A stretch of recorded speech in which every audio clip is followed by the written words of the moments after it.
With their sponsorship of episode 212 of the Read to Lead podcast, FreshBooks Cloud Accounting Software is making it easy for you to try them out with absolutely no obligation. Get access to 100% of FreshBooks features for 30 days when you visit freshbooks.com/read to lead and enter Read to Lead in the How Did You Hear About Us section.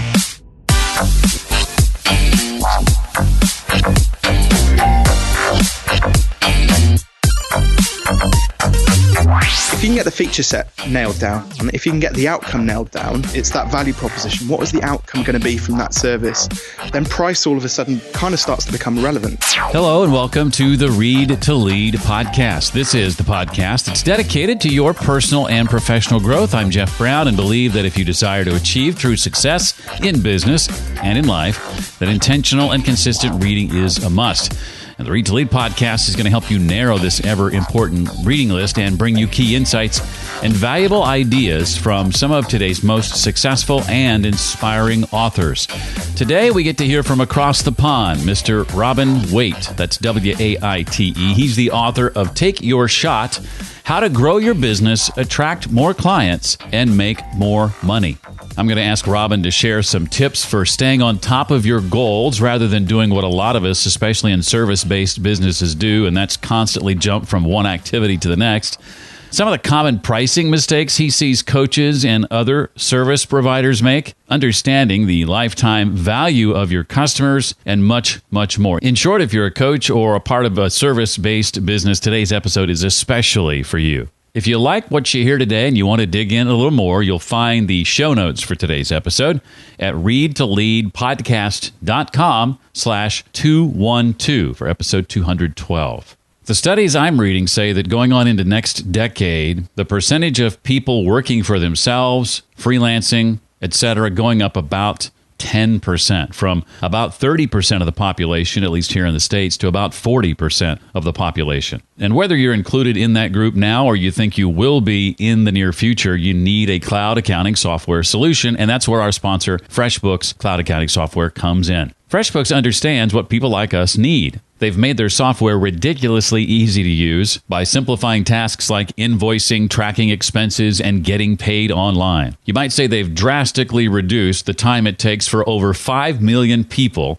to deal with paperwork. I'm one of them. They've recently rebuilt the FreshBooks platform from the ground up, taking simplicity and speed to an entirely new level and added powerful new features. And they say by using their software, you can reclaim 2 working days per month. If you're a business owner, a freelancer, soon will be, you can take advantage of their special 30-day free trial. They're giving you access to 100% of their features, no obligation, no credit card needed. Just visit freshbooks.com/read to lead and enter Read to Lead in the How Did You Hear About Us section. Again, that's freshbooks.com/read to lead.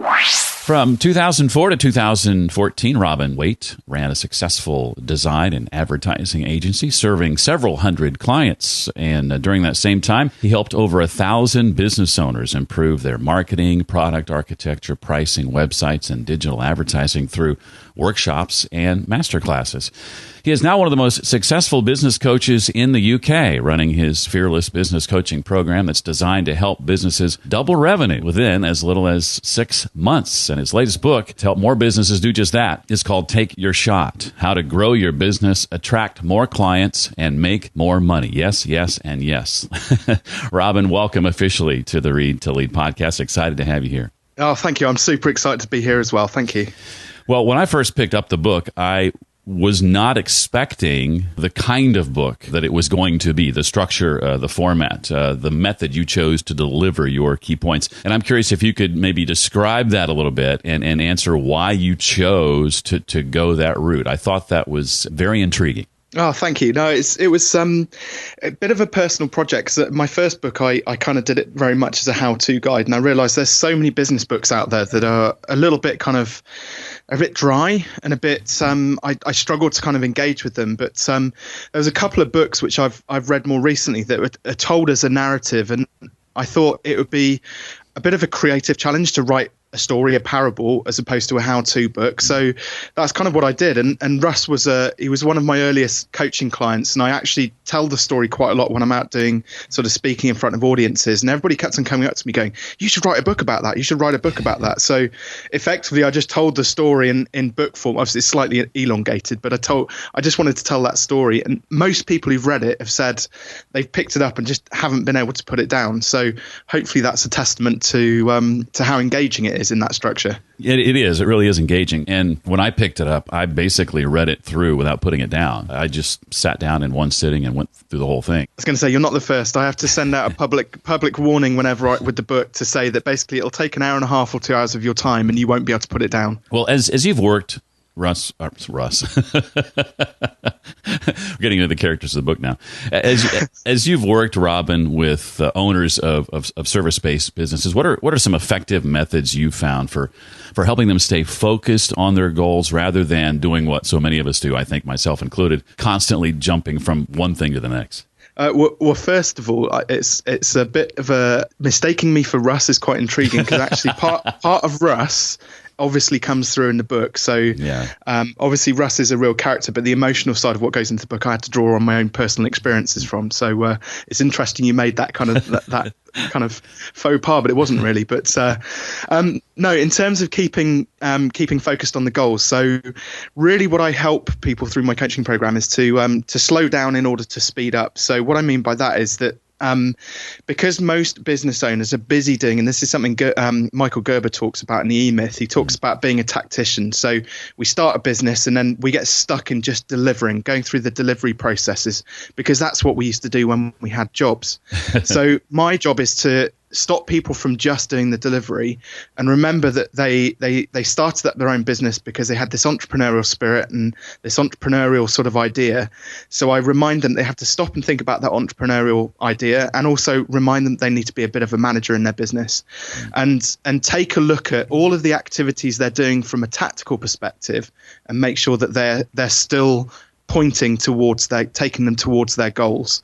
And that seems to be enough to kind of get people re-energized, because the thing that points out that I need to make them stop and slow down tends to be they're reaching some kind of a burnout, or there's a frustration with one element of their business. Could be marketing or sales or whatever it might be, and this is actually stopping them from making any progress at all, yet they still seem very, very busy. So yeah, definitely just slow down to speed up is, I think, the one massive takeaway. I know for me, once I've identified what my major goals are for the year, on any given week, based on those goals, I write down my big three. What are the three things I've got to accomplish this week that will get me closer to that? And then as each day begins, it's, okay, what are my daily big three? What are the three things today I need to complete that get me closer to those three things for the week that get me closer to the bigger long-term goals? And it sounds like that's kind of a similar process you're talking about. Yeah, absolutely. And you've hit the nail on the head there, because it sounds like to me like you're prioritizing. So there's sort of 2 or 3 different levels of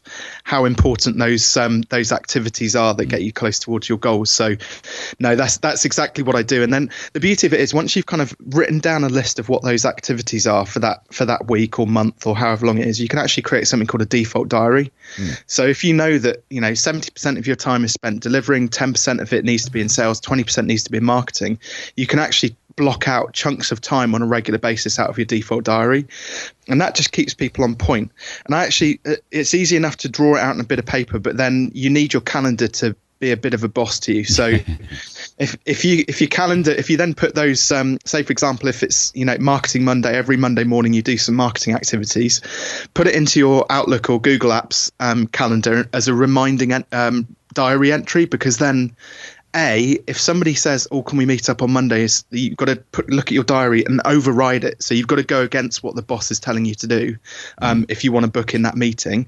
And B, also, it's just a simple way of reminding you. So you wake up on Monday morning and you're like, "Great, okay." It's like putting the running shoes next to your bed. Great, I've got to get up and I've got to do some marketing today. Well, I wonder if you could speak to why many service providers, Robin, fail to effectively onboard their new clients, and what you would recommend they do about it if they want to get better at this very important skill. Yeah, of course. So I think one of the biggest mistakes is we as I suppose business owners, entrepreneurs, we tend to focus on the front end of the sale. So we just kind of want to get to the sale part as quickly as we possibly can. And I don't know if it's I think it's a bit of millennial mindset kicking in here. So the human to human element seems to be kind of disappearing, which is a real shame because people do buy from people at the end of the day. I can come up with all sorts of cliches around that, but ultimately we're not asking the right questions right from the start. All we're doing is focusing on the sale. And again, it's similar to the first question you asked me actually about what can businesses do? Well, actually, if you slow down a little bit and spend a bit more time getting to know that client, then you'll understand whether they're going to be a good client or not. So part of my process with I only work with service-based businesses typically who are kind of exchanging time for money. So it's a bit easier in that space. And I'll explain sort of what's the opposite to that in a second. But essentially having some kind of an assessment process or a quiz or something like that just means that there's a transaction is happening, but there's no cost associated with it. So go and fill out my assessment form, and then I'll think about booking you in for a consultation. And then after the assessment form comes back, you can sit down with a consultation, which is where the human to human element comes in. So whether that's face to face or over Skype or something like that. And it's not just about getting to know the client and their problems. It's also an opportunity for the prospect to get to know you and whether there's a good fit here. So whether the relationship is going to be good or not. It's harder so this is on the flip side, it's harder for business to consumer businesses to necessarily do this, or they can have some element of an assessment sort of process, consultation process in there. And it doesn't work at all for e-commerce businesses because that's very transactional and lower sort of ticket price. But I think the more you charge, the more touch points you've got to have in before you kind of close the sale. In the narrative, in the story, this fictional coach, David, is imploring his client, Russ, who is the golf coach, to get to his whys. He asks, why do your clients want to improve their golf game, and why are they choosing you? Talk a bit about how you help your clients get to the answer to these two questions and why they're so important. Yeah, so what drove that bit of the conversation in the book was Russ had two major problems. So the first one was if it rained on a Saturday, for example, anything up to 6 out of 8 of his clients wouldn't show up. And he generally had a problem with clients kind of coming in and then drifting away. So they would miss the odd lesson here or there, and then they would start to miss lessons consistently, and then they would just drift. The second problem was, which was more of an issue, was that he was collecting cash at the end of the lesson, which meant that obviously if they didn't show up, he didn't get paid. And not only that, but he was giving £5 out of each lesson to the owner of the golf course to rent the bay out where he gave the lessons. So at the end of the day, if 6 clients didn't show up, he'd make £10. And if he lived about an hour away from the course, so all of that was going on fuel. He could earn nothing on a poor day, which was ludicrous. But the reason why the two whys were important and what became very apparent with Russ and why his clients were drifting was because he wasn't asking them about why they were coming to him to play golf.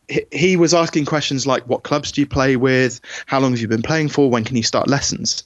So there was nothing in there about a specific sort of outcome. And actually, one of the examples which Russ gave me was that one of his clients had come to him and said, look, I've been put into a 4-ball in a work competition in a few weeks' time.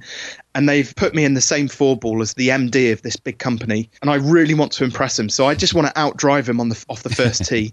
I was like, there you go. That's why people are coming to you for lessons. It's not about just improving the game. There is a specific reason why people want to improve their game. And straight away from there, we were able to identify several areas of the game which people generally wanted to improve. Obviously, it would improve their overall score. But most of it came down to they just wanted to impress their mates. And they wanted to enjoy the game a bit more, So when I look at other businesses, I'm not interested really in the features of their product or service. It's kind of irrelevant to me. But the thing that's really important to me is what is the outcome that my clients are delivering for their clients. Because if we can't get to that, if we can't answer that one question, they don't really have a product or a service. It would be a bit like going into a BMW dealership and the salesman isn't really asking you about your family or whether you want to go off-road or anything like that. And so he sells you the little i1 or whatever it's called now, but actually you want to go, trekking out in the desert or something like that. So actually you need the X5. If you don't ask the right questions, you're not going to end up with the right sort of result and outcome. Yeah, one of the biggest eye-opening moments for me in reading the book, and it was for the character Russ as well, is this realization that he needed to turn his services, or the revelation that he could turn his services into products. Yeah, and do you know what? There's pretty much every service-based businesses, they struggle with it. So I always start off a lot of my talks with, okay, so who here sells products? Who here sells services? And a majority of the hands always go up selling services. And I'm like, no, you're all wrong. You actually all sell products. And these are the reasons why. So products have a specific set of features. Okay, so that BMW I mentioned, it has a steering wheel. It's got 4 walls. It's black. It's got maybe smoked windows and a 2-liter engine in it. And that's the same as a service. A service might happen over a specific amount of time. It will have a certain number of things being put into it. So a web design service, for example, we're going to build you so many pages. You're going to get some support and hosting. It will be built on a certain platform. But the key thing that then is, like I said, it's that value proposition. What is the outcome going to be from that service? If you can get the feature set nailed down, if you can get the outcome nailed down, then price all of a sudden kind of starts to become relevant. You can charge whatever you want within reason. So with Russ, we were able to move him out of charging effectively a time for money type charge, so £25 per hour lesson, and basically charging for an 8-week program. So the features of his product all of a sudden became, 8 lessons targeting one specific thing, plus you have to practice 2 or 3 times in between. And if you do all of those things, then we will produce this outcome. And then you charge them for the 8-week program and the outcome, not for the 8 lessons, if that makes sense. Yeah, it does. And I started thinking about ways I could change that in my own business, and have a little bit more success with that. And a lot of service-based businesses are kind of like they focus on the front end, the actual sort of sale, and the delivery. They kind of just go, oh, well, we'll kind of just wing it. And actually, I don't think that's it's definitely not the right way to do it. Having a contract which says, me as the service provider or product provider, I'm going to do X or all of these things. And you as the client, there's some things you've also got to do with me. And we agree those 2 things up front and you actually get the client to sign on the dotted line and say, yeah, I'm going to agree to do those things at a specific time and date. And we'll work together to make this happen. I think with a lot of service-based business, there's this notion, and I used to find this a lot with my agency as well, especially in sort of the creative industries with web design. People will come to you and say, just go and build me a website. I don't want anything to do with this. I'm not technical. Just go and build me a website. And I'm there going, well, no, actually, you kind of need to give me content and photographs, and I need to understand why you need me to build this website. What are the objectives of it? Do you want to generate leads through it, or just do you want it to be entertaining or whatever? So with a service-based business, I think we don't want to just be purely service-based. We don't want to have to do everything. The client has to take some ownership of that, and that's when you get the best results.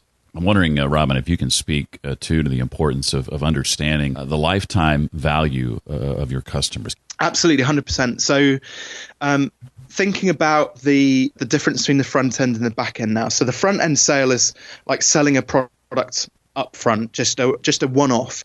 And we fall into the trap then as business owners that we are onboarding clients like one by one, and it goes on and on and on, and we're constantly selling, constantly marketing, constantly having to deliver.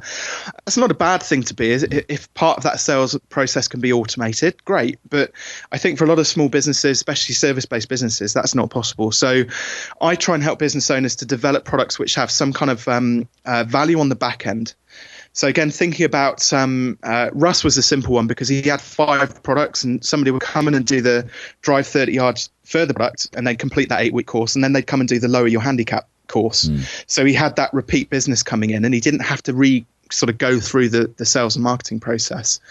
But there's other ways as well. So going back to my web design days, so we used to charge a certain amount upfront for web design, but we would also then charge a fixed monthly fee for support and hosting. And actually the reality was those support and hosting contracts were worth sort of a lot more in the long term to us than that front end fee for doing the website.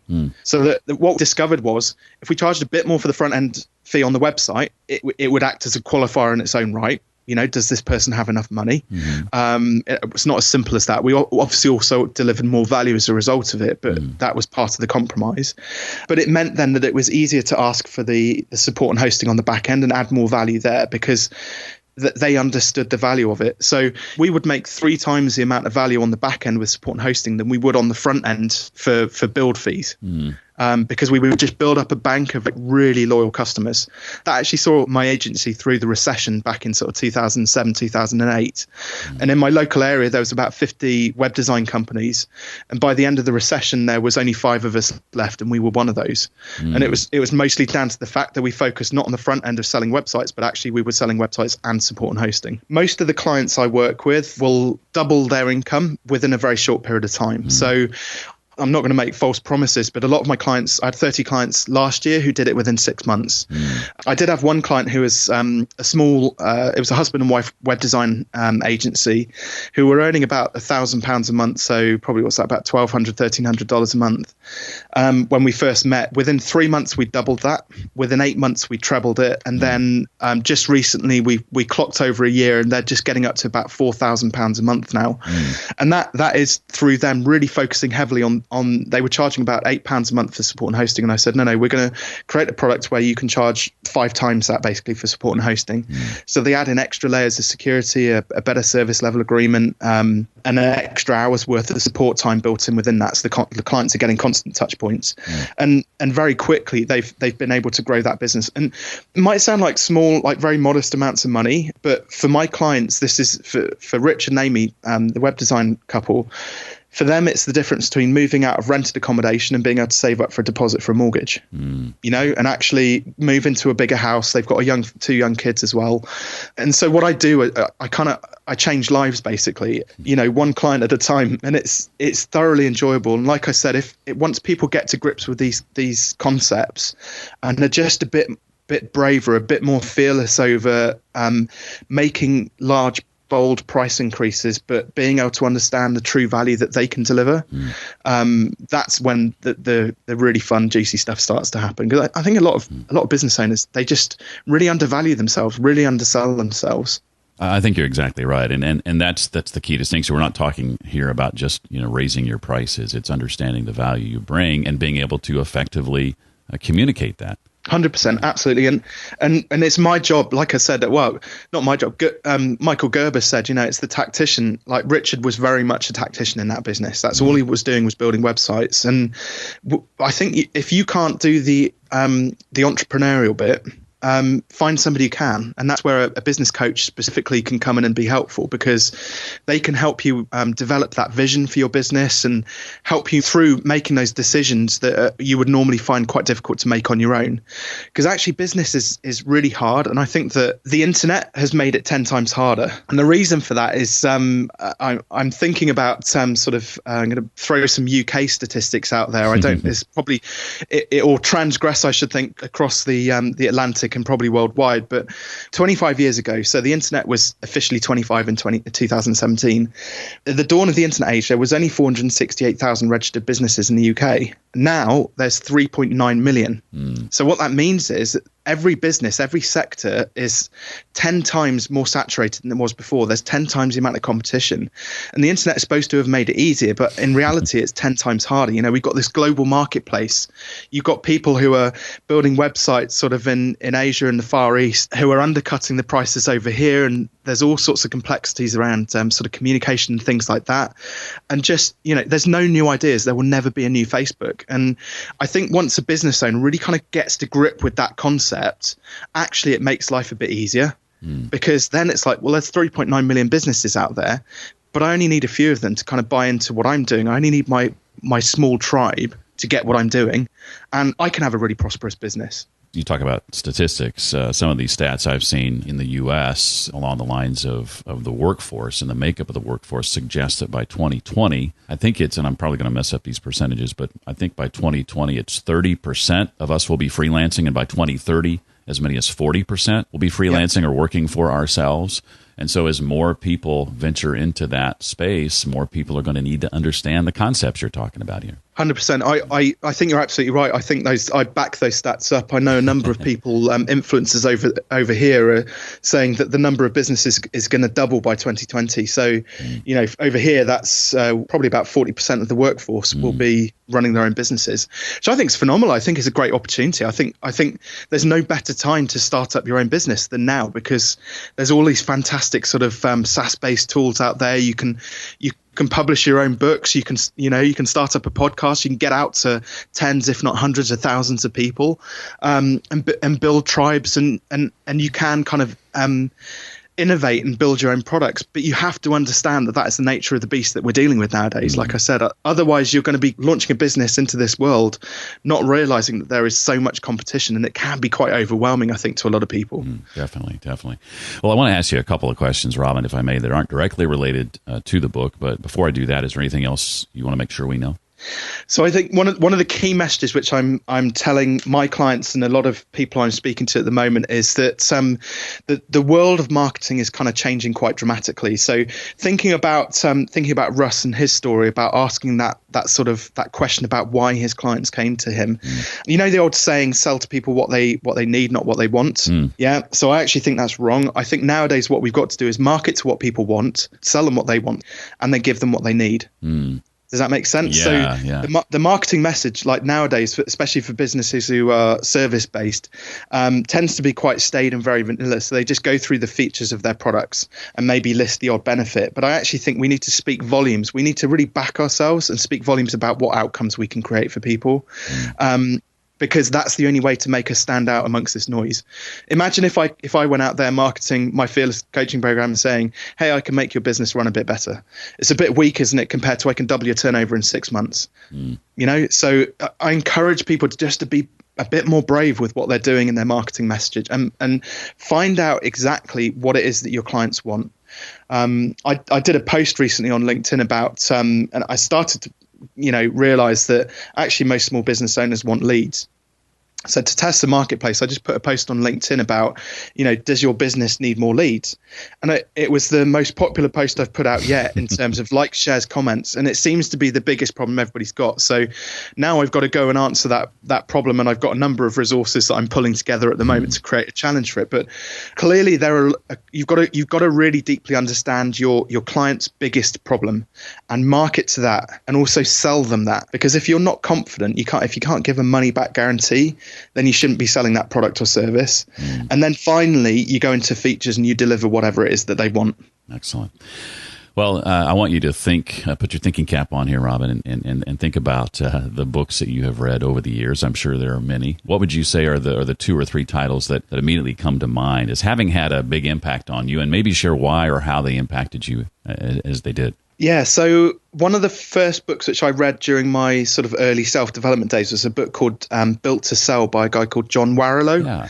It's a really great book. His main character is this guy running a web agency or marketing agency, and he's been building it for 20 odd years. And then he thinks, I've had enough of this, I want to sell it. And his mentor says, well, your business isn't worth anything because you're a jack of all trades and master at none.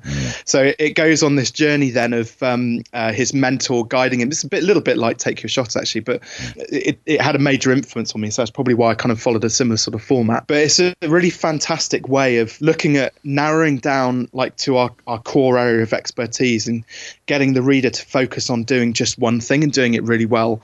That's what generates the most amount of value. And then another quite kind of inspirational book was actually Elon Musk by Ashley Vance. I suppose I had a lot of preconceived ideas about what this great entrepreneur was about, what he was like and his character and things like that. Vance has a great way of just really humanizing this guy and getting across what his mission is in life. It's so grounding and I think so spectacular. Imagine if all of the business owners and entrepreneurs in the world had the same drive that Elon Musk has got.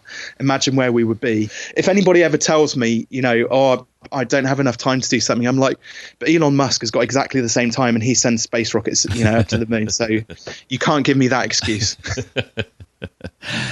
Well, as a successful public speaker, and of course you're delivering workshops all the time, I'm curious to know how you hold people's attention. What are some of your tips for delivering an impactful and memorable public talk as you get in front of groups? 2 things. So first of all, I think you have to have a mission. So it's got to be a reason and a purpose why you're standing up in front and speaking to people. And the second thing then to enable that is you've got to be good at telling stories. A lot of the audience which I go and sit in front of, there's a lot of stuff about something called GDPR over here in the UK at the moment. So it's very complex data regulation which is going around. And there's loads of really dull, boring talks going on about GDPR. It's like sickening. But none of them are telling stories. And I I said to this guy who was just about to stand up and do a talk on another GDPR talk, and just yet another GDPR talk. And I said to him, look, just there's a lot of scaremongering and things like that, and people are talking about the fines, but actually I think what will really grab people's attention is if you give 2 or 3 examples of practical things that small business owners are doing, like where people have made mistakes. And he stood up, he deleted his slide deck in front of everybody, and then he just told a couple of stories, and it was just absolutely fantastic about list sizes versus open rates, which sounds a bit dull, but the way he did it was so clever. And it was just telling a real life story about how people were managing their data.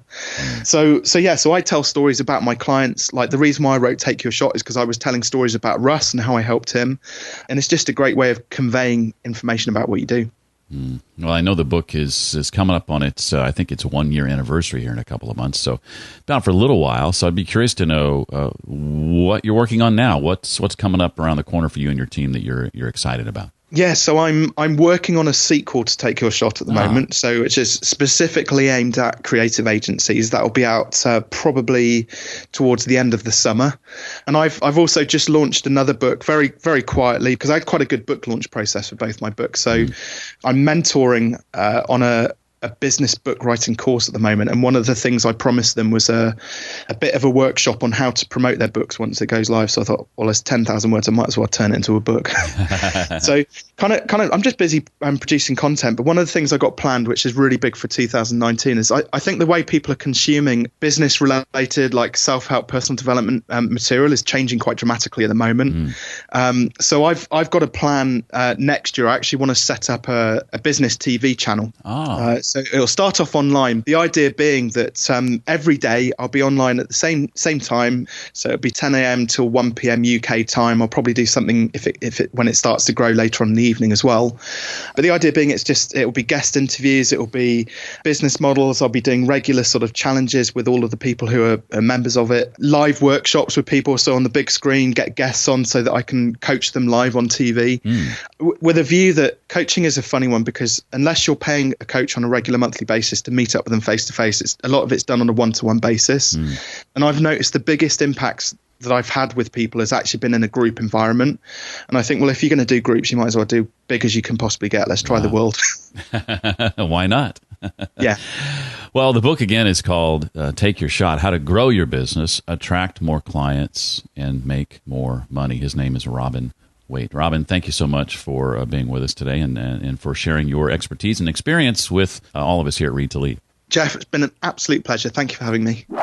To find out more about Robin or to dig into any of the links and resources Robin and I shared, you can visit the show notes page created just for this episode. That's at readtoleadpodcast.com/212 for episode 212. Big thanks to Curtis McHale from Canada, giving Read to Lead 5 stars in iTunes. Calls it a must-listen show. Thank you, Curtis.